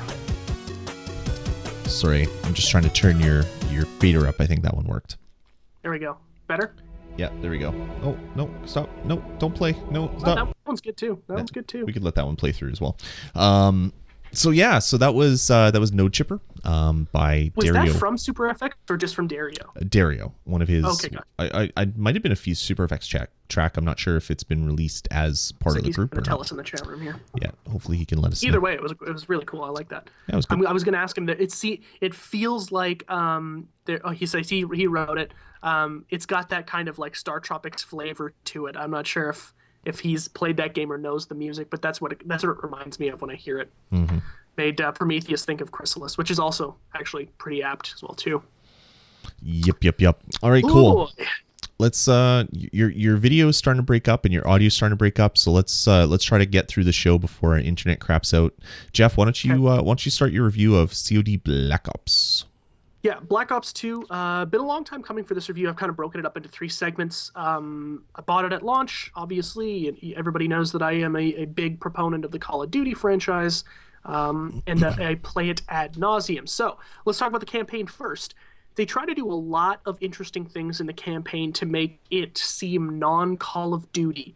And what I mean by that is they have the option, or not the option, but there are branching paths that your character can take that kind of affect the outcome of the game in a very interesting way. I played through the game, and I won't give any spoilers out here, but there are different ways the game can end, and different incidences that will happen depending on the path that you take. In fact, one of the cool parts about the game is that you've got this guy that kind of rolls with you all the time, voiced by Michael Rooker, who plays Merle of Walking Dead. If you've ever seen that, Michael Rooker is a great actor. He hasn't done much recently other than The Walking Dead, but he's really good. I like his voice. He's got a great voice, and that's why I think his character is really good in Call of Duty Black Ops 2. But one of the things that can happen is if there's a segment in the game where you try to avoid some gunfire while you're driving away from some people, and if you accidentally drive through this fire, his face will get burned. And his face will be burned through the rest of the game, and it's actually something you can avoid, which I thought was pretty cool. And I believe there's an achievement for it as well. It says, like, avoiding plastic surgery or something like that. The game technically kind of picks up right where Black Ops 1 left off, but it goes back and forth between Alex Mason, who was the protagonist in the first one, and his son David Mason, who is the protagonist in this one. So it goes between like the 1980s and then goes into 2025, where the majority of the game takes place. The main villain is this guy named Raul Menendez, who is actually a very awesome bad guy. And they set him up to be like almost compassionate. Like they set him up to make you feel bad for him. And when that was happening, I was like, oh man, Call of Duty is actually being written here. It's actually written by David S. Goyer. He's the guy who wrote the Blade franchises, and he's written a bunch of comic book movies. Oh, crap. I can't remember. Lloyd, if you want to look at IMDb for David S. Goyer, there's a bunch of other... Like, he's done some very big movies in the last 10 years. So he's writing this game, and they really try to make you feel bad for the bad guy, which I think is fantastic, because I've always loved a villain who has more humanity, and something bad that's happened to him is what's made him into a villain. Unfortunately, that doesn't really carry through. Roughly around halfway through the game, you're given a mission that takes place in the past, and it's the last one that takes place in the past, and this big thing kind of comes out where you get to see... it's hard to say without spoiling it, but essentially a kind of a bombshell goes off, right? Where you're like, oh my God, and it's like this big, oh my God moment. And it's at that moment where Raul Menendez then turns from a guy who you can feel sorry for and you can feel bad for. He just turns into a madman. And he's really great as a madman, but they kind of ruin the fact, like, his character then just becomes, all right, he's just a psycho and we have to kill him because he's going to blow up the world, basically. And that kind of sucks. A lot of really cool future tech in the game. You're using a lot of guns. You have like sights that can like look through walls and detect heat signatures on the other side. A lot of like, drones and all this kind of stuff. It's certainly a spectacle. It's completely over the top. The way it ended in my campaign was like, oh man, it's, you know, like the craziest James Bond moment combined with the craziest Mission Impossible moment combined with the craziest moment from any Michael Bay movie. It's really over the top, but it's a ton of fun to play.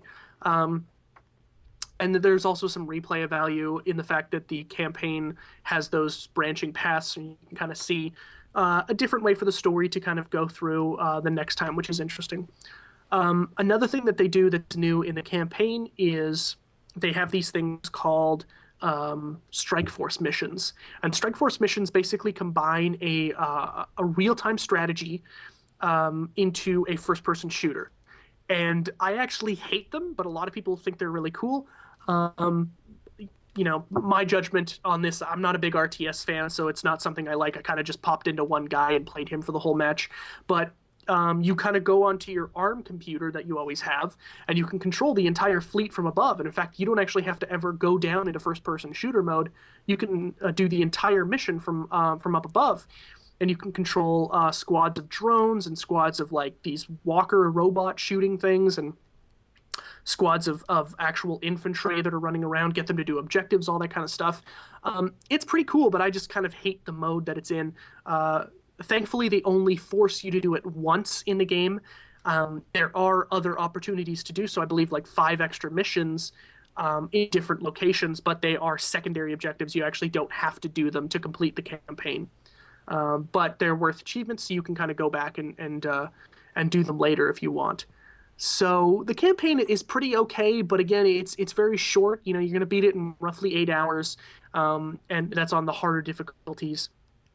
There's nothing to write home about here. There certainly was at the beginning where I'm like, you know, they've actually created some character depth here, until about halfway through when they completely throw that out the window and they just make him be a bad guy.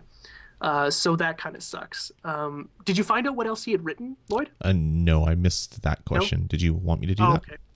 Is my audio cracking up here a little bit? Yeah, a little bit. Yeah? Okay. I'll turn off the video and start it again in a few seconds. Maybe that'll clear some stuff up. So the next thing is zombies. The game is kind of split into 3: campaign, zombies, and multiplayer. Zombies is the same it's always been. It's, you know, there's a couple of different locations you can go to. There's a farm and there's the town. It's just, you know, your typical horde mode. Waves of zombies are coming at you. It's a lot of fun, but they made this new improvement to zombies, which is fantastic. It's the best thing I've ever seen in a Call of Duty game in a very long time.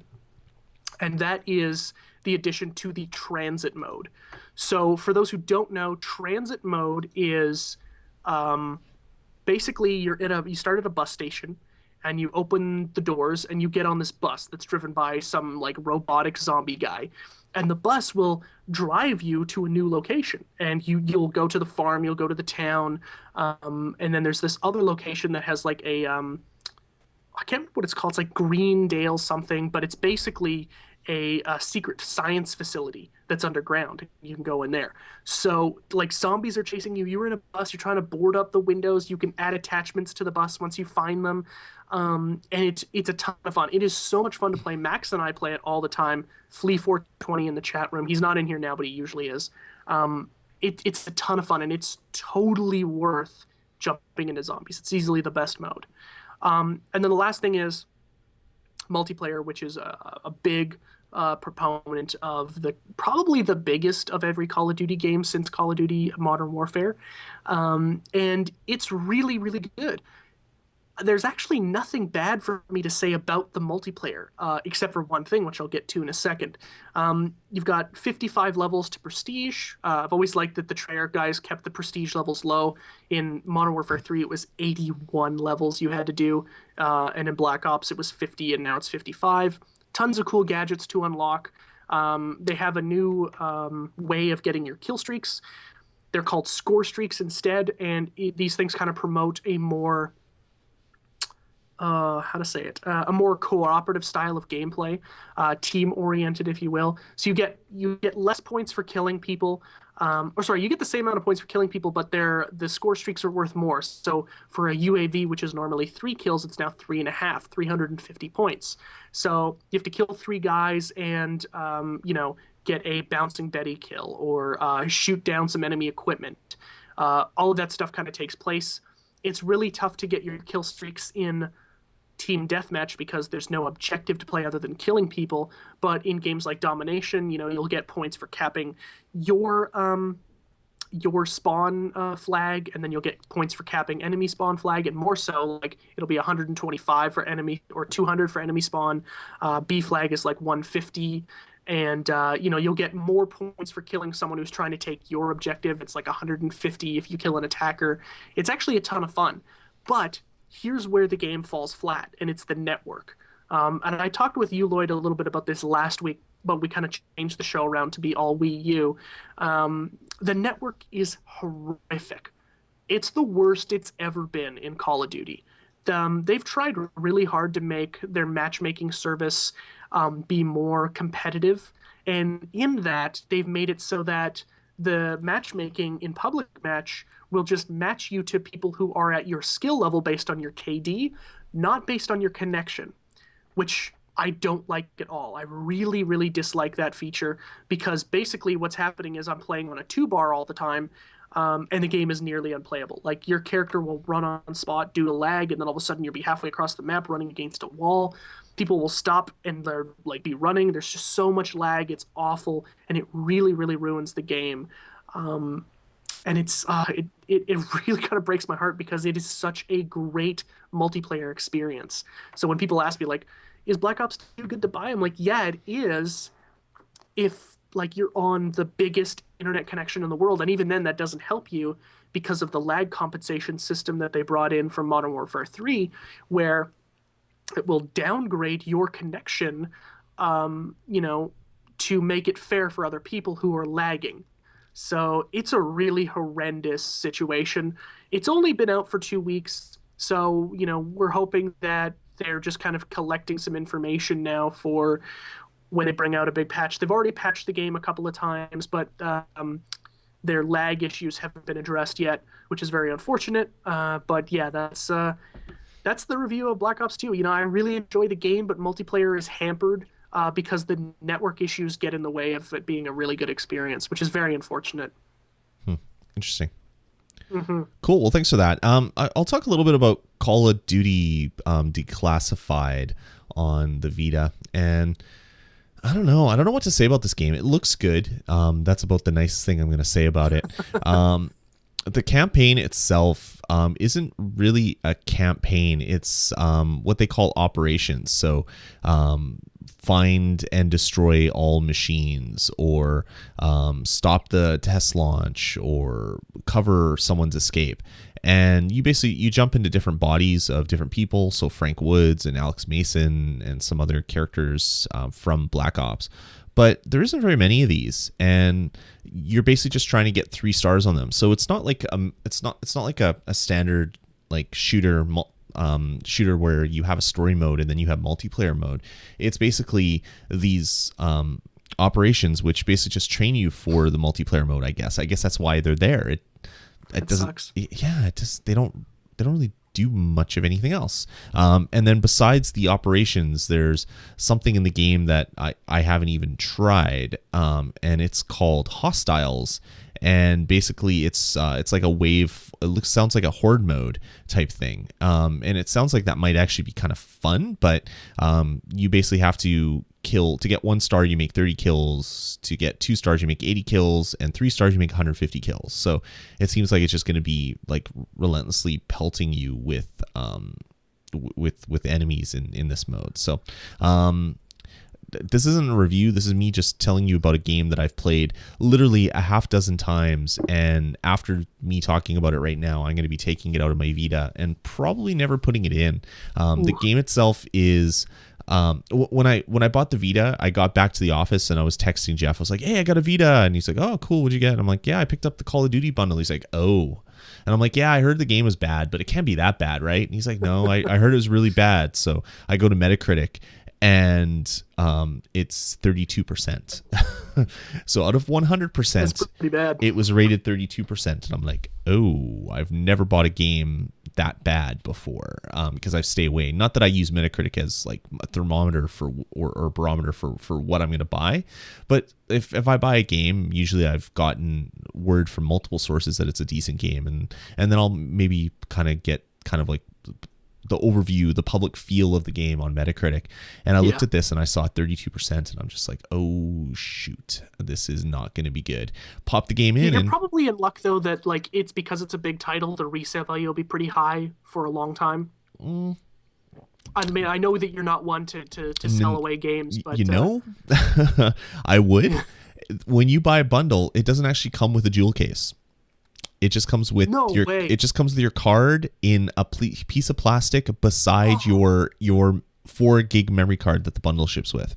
You gotta be kidding me! They can't even ship this stupid case. Yeah, I just have this little tiny piece of plastic that the card came in. So yeah, I can't even do that. Oh my god, that is so ridiculous. That's the cheapest thing I've ever heard in my life. Yeah, it's pretty crappy. I had no idea that was the case. I am shocked right now. Shocked. Yeah, so what I'm doing is, if you guys are watching video right now, I've taken the game out of my Vita, and here it is, Call of Duty, and right behind me is a garbage. So here, I'll see if I can get it in. Don't actually throw it in the garbage. Man, I'll take it from you. It's in the garbage. That was awesome. No! Right behind. No look, right behind me. I will. Oops. Worst thing ever. That's weird. I just smacked my mic there. I will never play that game again. Probably.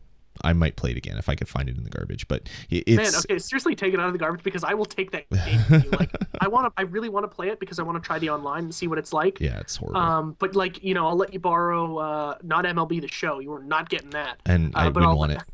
Yeah, I'll let you borrow Unit 13, which is probably a much better shooter and something you'll actually have fun with. Yeah, I'm done with that game. It's terrible. I might go back and try it again, try that Horde mode and see if it has any redeeming qualities. Yeah, it's just terrible. The only thing that's online is Final Fantasy VII. Cool. So there you go. That was that was our reviews. Although mine wasn't a review, it was me talking about how bad the game is, and then I threw it in the garbage. So maybe that tells you. It's technically a review. Maybe that tells you how good it is. Yeah, you were actually, you told me, you're like, I don't think this is going to be really your review because I don't have anything good to say about it. I'm like, that's your review then. The review is, I think it sucks. Yeah, exactly. So anyway, I probably will never play that game again. So don't spend your money. From what I hear, I've tried to jump into, like, when I was talking about it, I said I haven't tried multiplayer, and actually that's not entirely true. I've tried multiplayer. I've just never been able to connect to an actual multiplayer match. I've tried multiple times to get into multiplayer, and yeah, I can't get in. So maybe multiplayer is the best thing ever, but it just doesn't work for me. So anyway, I'm still shocked they didn't give me this stupid case. These things are tiny. Like, I bought Rayman and I was like, oh, this is cool. Open it up. There isn't even any paper in it. It's just like you put the game thing in, and it's just like, okay. So you couldn't even include a little tiny one sheet thing about it. Yeah, I don't know. Yeah, they never do it because the manual is now on the disc, and they're like, if you want to read the manual, which I never do. Yeah. I would at least flip through it really quickly, like, you know. Yeah, like looking at artwork book or whatever. That would be nice. Yeah. But anyway, yeah, that's so funny, man. Call of Duty, do not waste your time. Essentially, is what I'm. I'll legit come to your house tomorrow and pick it up. Yeah, we'll see. I really want to play it. We'll see if I can find it. It's in the garbage now. We'll see if I can find it, man. Yeah, the thing is, like, actually pick that out of the garbage because you can still go to PNP Games and give them the cartridge. Yeah. The resale value will be lower, but they'll still take it. Okay. Well, we'll see. It's not worth. It's worth trading in. I want to not submit anybody else to the pain that is Call of Duty Declassified or whatever the hell it's called. I accidentally dropped a open lit matchbook into the garbage. Yeah. Oops. I picked it out of the garbage. Oh, I dropped it into my glass of water. Oh, darn. Smash it. Trevor RA in the chat room saying smash it live. I should do that. Don't smash it live. Let me play it. I want to play it for free. I should just destroy it and then we'll see. Anyway, so that's our reviews for the episode. Do you want to take another small break, or do you want to just go right into news? I was going to ask you, do you think we need it? Like, I could just go into news. Yeah, let's just jump right into the news. Okay. Let's do it. Kicking it off, there was an interesting story about a leak this week, and that is Bungie Software, the ex-Halo developers. They've been working on a game, and they've finally been forced to release kind of some stuff about it. Apparently someone in a coffee shop found a memory stick, and on the memory stick was a bunch of concept art for Bungie's game called Destiny. We didn't know it as Destiny. We knew it as a different name for the longest time. Yeah. So they saw this memory stick, and then they uploaded a bunch of stuff and sent it to like IGN and various other game sites. And people thought it was basically people basically just leaking it, and it was a publicity stunt by Bungie or whatever. Turns out that's probably not the case, because I was listening to We Can Confirm today, and one of the guys that was on the panel used to be an artist, a conceptual artist for doing stuff for games that are coming out, and he said he recognized one of the paintings that was on that memory stick, and it was actually someone had painted over a painting that had already existed, so it was like really, really rough kind of placeholder art. And he's like, yeah, there's no reason why anybody would leak this, because it's like a poster from another game, and they painted over it to kind of give you the look and feel of kind of what they were going for. So yeah. It looks like this was a legit leak. Bungie basically said, okay, yeah, the name is Destiny, and they basically gave a bit of the plot piece. It's I'll read it here. It says, our story begins 700 years from now in the last city on Earth, and this, I guess, was in one of the pitch notes or whatever. Yeah.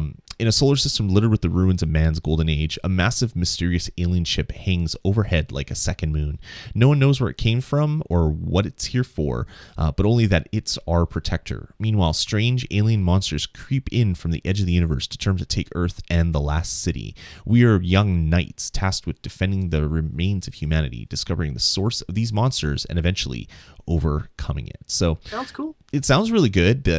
The art, the concept art, after the leak happened, Bungie said, okay, yeah, you got us. It happened again. It leaked, blah, blah, blah. And they gave out a really awesome piece of art, which has this almost like, I don't know, organic looking tank thing with the quadruped tank sort of thing, and a bunch of guys with like capes and cold winter gear wear on. Looks like if an elephant was also a tank with a gun on it. Yeah, exactly. It's kind of one of the coolest things I've ever seen. So I'm really looking forward to it. And then after this whole Destiny leak, an interesting thing has happened. People found in ODST, one of the old Halo games. Oh yeah, I read that too. There was a poster for Destiny Awaits, and it was a picture of an Earth with a little white dot above it, which is going to be like the orbiting kind of protector orb that is in here. So yeah.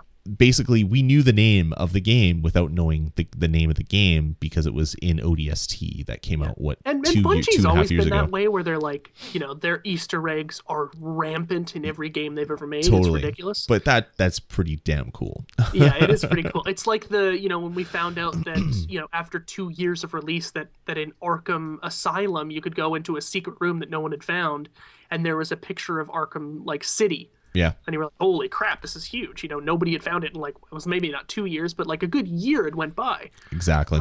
And this game actually looks pretty cool. It sounds cool. Here's the thing that I don't like, and I kind of wanted to ask you about it when I read the story. I really hate it when there's a leak, because it forces a company into a position where they're not ready to give you the information yet, because if they were, we would have had it, or they were setting up some sort of marketing campaign that might have been interesting. It really, really sucks that people will just I found this flash drive, now I'm going to show it to everybody. I hate that. It bothers me so much, because if I was on the other side of that, it would be a nightmare for me, totally. There obviously are companies that will accidentally leave a flash drive somewhere, but it sucks. It really does. Bungie, I feel bad for them. I don't think anything bad's going to happen to them, whatever. It's just a mistake. But it sucks that leaks happen, because we could have had a great marketing campaign where it was secret, and it maybe some sort of ARG game came along with it, or I love that kind of stuff, and maybe now that's ruined, which bites. Yeah, no, I fully agree with that. I don't know. I'm really really impressed with what they've said about it. In some of the other documentation, they said that the game they're designing it to be as loved as Star Wars and as accessible as Star Wars. So it could be loved by hardcore gamers, and they can develop other games that will suit different types of gamers, kind of mentalities and things like that. So it looks like they're not just designing the next Halo and then they're coming out with a Halo every year. It sounds like they're building a bigger world, and they want to spawn kind of a new franchise from that, which is pretty cool. They also said that there's going to be a new game every 2 years for 3 games. So say 2014, 2016, 2018, but then the gaps, so the 2015, 2017, whatever, they're going to actually fill it with expansion packs. So it'll be game 1 year, expansion pack the next year, game the next year, expansion pack. So yeah, it sounds interesting. Whether all this stuff is like early in development that leaked, like who knows if any of this stuff is actually going to come to pass. But it was kind of interesting to see kind of into the development process a little bit of Bungie. I'm quite happy that they came right out and said, yeah, it's real, and here's some better art that we could give you. Yeah, you know, I which think was they kind were of in cool. a position where they pretty much had to, right? Because of the stuff that had leaked was kind of crappy. When you really looked at it, you're like, well, this kind of sucks. Like, I hope this isn't legit. And they were like, you know what? Don't look at that. If you're gonna look at something, look at this. Like, we actually worked hard on this kind of stuff. So, yeah, it's gonna be interesting. And you know, because it's Bungie's next game after Halo. And you know, everybody thought they were crazy when they stepped aside. I thought they were brave as hell. They're like, here's one of the biggest game franchises to ever grace consoles, and you're gonna walk away and start fresh. Like, that takes some stones, man. Yeah, big time. Do you know what else takes some stones? What Nintendo was done in Canada? Yeah, how about you take the Wii, one of the biggest, most popular selling game consoles of all time, drop the price to $99 basically by doing like a redesign. So the system is about as big as a bunch of jewel cases stacked on top of each other. It's really, really tiny. But then you remove everything from the system that makes it appealing to pretty much anybody out there. You take away the ability for anybody to get on the internet with it. So no downloadable titles, no nothing. And that's the Wii Mini. The entire classic lineup, which is fantastic. Like, that store is great, gone. Yeah, it's like all the virtual console. Nope, can't do that. All the WiiWare. Nope, sorry, can't do that. GameCube backwards compatibility. Yeah, no backwards compatibility at all. So this is Nintendo announced that they're releasing something called the Wii Mini. It's actually available now. It wasn't supposed to be made available to the December 7th, but I guess Walmart started selling it early, and then Nintendo gave them their blessing. So it's available there. It's kind of neat looking. It's cool. It looks it's like it's a red console. It comes with a red Wiimote and a red nunchuck, which is kind of neat. The system is like matte black on the actual top of the system. The rest of it is all red, and it has like a little push button where a door kind of opens. You put the disc in, you close it. So it's kind of like an old school PlayStation 1, but really, really, really small. It's about the size of like a router. It's really small. Yeah. And here's the thing, like, if this was just the Wii in a smaller kind of like red package, I'd be like, yeah, that's an awesome deal. For $100, yeah, I'd buy something smaller and put it in my system, put it in my console. Sure, I'd do that. That would be great. But this is literally a piece of junk, because now it's like, okay, so here's what I can play: Mario, shovelware, and Mario. That's it. Like, or maybe Zelda or whatever. There's some like a handful of good games on the console that I would be interested in, but other than that, minigame collections. Yeah. One thing that people haven't been able to say is, does this system have a USB port in it? So can you attach one of the Ethernet, like the USB Ethernet adapters that you can buy for the Wii? It doesn't say. I doubt it, because it says it doesn't support internet at all. Like, so the Wii was like, of anything, one of the biggest things, one of the biggest weird kind of successes on the Wii was the fact that Netflix did so well on it. Netflix was reporting that one of its most connected systems was the Wii for a while there, a little while ago.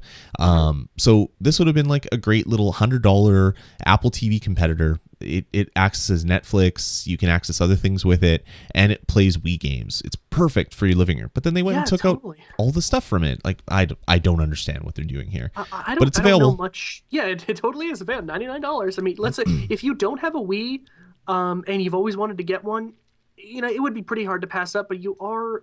If you spend $30 more, you're getting a much better product. Yeah, don't buy a Wii or spend $30 more. Those are your two choices. Don't buy this thing. Exactly. That is not something you ever want to do. So anyway, it's out more as a warning to anybody out there. If you're looking for a new Wii, if your Wii died, don't buy this unless you don't want to access any of your downloadable titles. Yeah. Buy a Wii U and then use the Wii mode to get all that stuff if that's what you want to do. All right. Crazy. Moving on. This is really interesting. So we've talked about Humble Bundle before numerous times. I love the Humble Bundle. I've bought pretty much all of the bundles that aren't just like Android bundles. And I got an interesting email from them this week that they launched a new bundle, and immediately that means I go over there and I buy it, or if I want the games or not, I buy it and I put them on Steam, and then I never touch them again because I'm stupid that way. I have so many games in Steam that I've never played. It's not even funny. But this one was weird. It was a Humble THQ bundle, and THQ is not an independent developer. THQ's a big developer. Up until a little while ago, they held the UFC license. They brought out Saints Row. They brought out Darkstalkers. They brought out Metro. Darksiders. You said that last week. Darkstalker. I keep saying Darkstalkers. Darksiders. Is Darkstalkers anything? Yeah, it's an old fighting game from Capcom. Oh, okay. The Metro 2033, Red Faction. What are the other ones? There's the other big. The World War II Company Heroes. Is that what it is? Yeah, Company Heroes and their other expansion packs. They brought out all those things. They're a big company. And actually all those things are included in the Humble Bundle. So pay as you want, pay what you want. If you pay anything, you're going to get Darksiders, Metro 2033, Red Faction, Armageddon, Company Heroes of Opposing Fronts, and Company Heroes Tales of Valor. If you pay more than the minimum price, which is currently, as of right now, $5.71, you also get Saints Row the Third, and you get them as Steam downloads, and they'll only work on Windows. And this is where Humble Bundle kind of broke the internet. If you were on Twitter after this thing launched, people were just like flaming left and right. Like they hated the Humble Bundle, they hated THQ, hate. And basically what they're saying is that Humble Bundle's always been for independent developers, and now they've sold out. And also they've always said all of our stuff is available on Mac, PC, and Linux. It's DRM free, damn the man kind of stuff. And so they're really pissed off that the THQ bundle came out and is from a big name developer and actually is, locked down because you can only download things on Steam. As it stands right now, they've received $2.7 million worth of payments for the bundle. Wow. They've sold 473,000 bundles, so that's a lot of bundles, and the thing's only been running for a day. That's crazy. There's 11 days left. So essentially, Humble has partnered with THQ, which essentially is a charity and also an independent developer right now because they are having some serious financial issues. You thought Sony's was bad. These guys are like basically on the razor's edge. Yes. So I think THQ came to them and said, we will let you sell our biggest games that are out right now on the PC for whatever you want. Just give us money. We want money. So they're probably collecting a nice chunk of the $2.7 million, which is probably more money than they've had in their account for a while because of a lot of issues that they've had. I don't want to speak for their financials because I don't know, obviously, but from what I've heard and what I've read, they were in the red. Seriously, they were bleeding like crazy. So and I read a story that they were like basically rushing the development of Saints Row the Fourth because they needed the money that it was going to make when it releases. Yeah, and Saints Row the Third only just came out. Totally, they canceled a bunch of games. They sold IP, like they got rid of the UFC license. They sold it to EA. They're doing whatever they can to get money, and either you sell your Saints Row the Third, which you can still buy in stores for $40. You get you sell it to someone that doesn't own it for $40, or you essentially give it away and collect pennies back, but do that 473,068 times, and you end up with a nice chunk of $2.7 million. Yeah. So they did something really good for them. They did something really good for us, because now I own Darksiders and Saints Row the Third, 2 games that I wanted to pick up eventually on my PS3. Now I don't have to. I just have to install Boot Camp on my Mac and then jump into Steam, and boom, there they are. And hopefully this opens the floodgates for other big developers to release a lot of titles on Humble Bundle. I don't understand the hate.